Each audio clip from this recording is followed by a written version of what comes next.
Just a short ferry ride from Southampton, the Isle of Wight is the perfect day trip if you're looking for stunning views, historic sights, and a little seaside adventure. We had just one day to explore before our cruise, and it turned into such a memorable experience. From Osborne House to the famous Needles and a scenic boat ride along the coast, stay tuned if you want to hear about our perfect day on the Isle of Wight.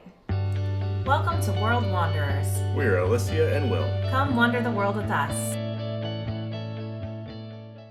Today we are headed to the Isle of Wight. We had one day to kill before our cruise out of Southampton, so we figured now's the perfect time to go over to the Isle of Wight and see everything we wanted to see.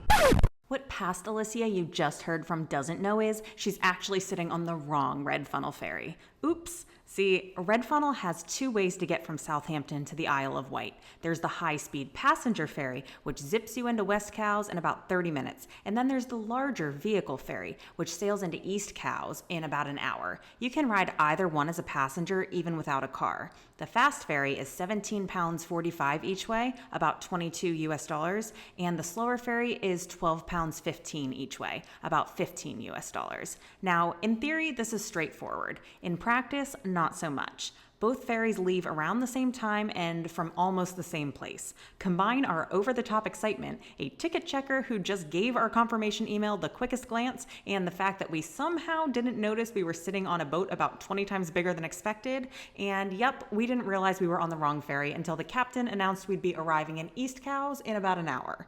But honestly, this happy accident worked out perfectly. We may have lost 30 minutes on the water, but we more than made up for it in land travel. Our first stop, Osborne House, was just a short walk away from the East Cowes terminal, instead of a 53-minute bus ride away from the West Cowes terminal. We decided to go to Osborne House first thing because we weren't sure how long we would spend there. So we just arrived via walking. It took us maybe 15 minutes to walk here. 15 to 20. Yeah, it was a gentle uphill slope, but we did make it here before the bus that left after we did. So definitely the most economical and fastest way if you're up for it. We just got our tickets. They are £28 a piece. We could have saved a little money by booking them in advance. So if you plan to come here, definitely do that and save yourself 15%. Osborne was the holiday home of Queen Victoria and Prince Albert, and it's where they came to escape the formality of court life in London. The house was built in the mid-1800s, designed with heavy Italian influences, and became their private retreat for decades. From the outside, it looks like something you'd find along the Mediterranean coast. The towers, terraces, and pale yellow stone all feel more like Italy than England. Once inside, you get a real sense of the family's personality. The rooms are filled with original furniture, paintings, and gifts collected from around the world. You're allowed to take photos inside, which is pretty rare for historic homes like these, but filming video isn't allowed, so I stuck to snapping plenty of photos instead. As beautiful as the house is, the gardens completely stole the show for me. They're absolutely stunning and incredibly photogenic, from perfectly manicured flower beds to sweeping lawns that lead your eyes straight towards the sea. Every turn has another postcard-worthy view. The house was beautiful, but the gardens are definitely the highlight. You can wander shaded pathways, relax under huge trees, or just soak in the bright colors that change with the seasons. It's easy to see why this was Victoria's happy place, and it feels like you're stepping right into a royal family album. If you're visiting the Isle of Wight, Osborne House is a must. Between the history, the gorgeous interiors, and those breathtaking gardens, it really gives you a glimpse into a different side of Queen Victoria's life, one that feels far more personal and relaxed than anything you'd find at Buckingham Palace. Our next goal for the day was to visit the famous Needles, which are probably the most iconic landmark on the Isle of Wight. Getting there without a car takes a little planning. Uber isn't available on the island, and the taxis are both pricey and not always easy to find, so the bus is really the best option. Luckily, there was a stop right outside Osborne House, which made things super convenient. You don't need to book in advance, just hop on, tell the driver where you're heading, and pay right on board with a credit card or tap to pay. The buses are clean, reliable, and honestly, a pretty relaxing way to see more of the island along the way. So we took the bus to the Newport bus station, and now we got on another bus and we're heading towards the Needles. It should be about an hour ride, and it cost us £3 each for each leg of the trip.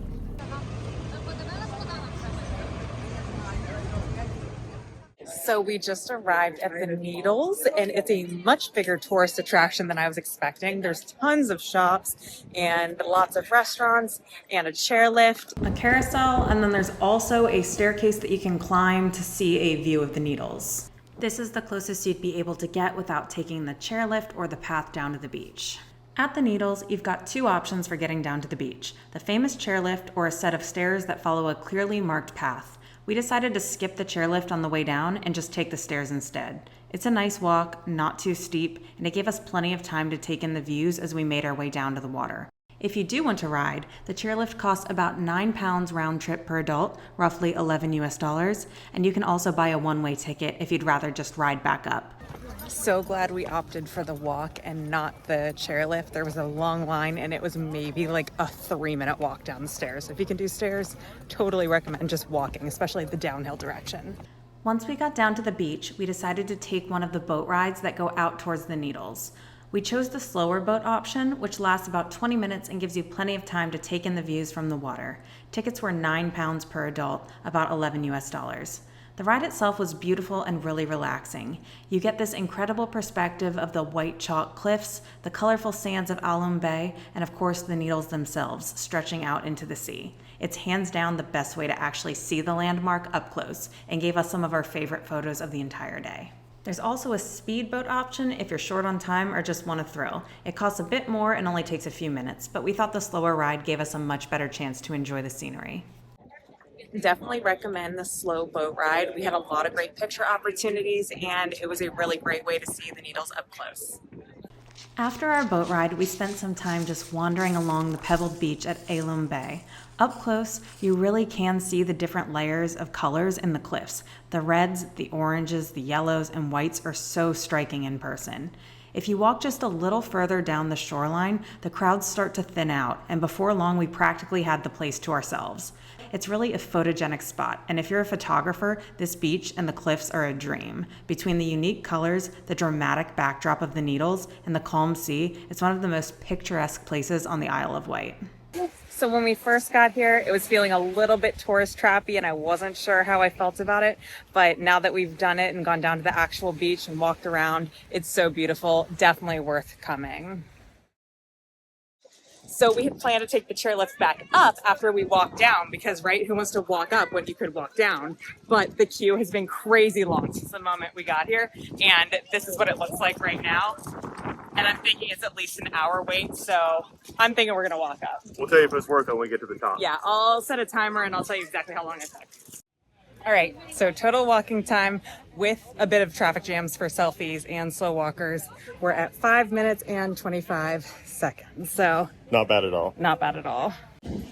Now we're taking the Needles Breezer on the way back. It's a shortcut bus and it's open air on top, so the breeze feels great. We enjoyed a few last glimpses of the island in the fresh air, and then we switched to a regular bus to reach our final stop, the West Cowes Ferry Terminal. West Cowes itself is absolutely charming, and it's a great spot to grab a bite to eat if your schedule allows. From there, we finally boarded the correct ferry and settled in for a ride back to Southampton, wrapping up a perfect day on the Isle of Wight. Thanks so much for watching. If you'd like to follow along with our 12-night Norwegian fjords and Arctic Circle cruise on the Celebrity Apex, starting with our first stop in the beautiful city of Bruges, Belgium, be sure to hit subscribe. We can't wait to share the adventure with you. Safe travels!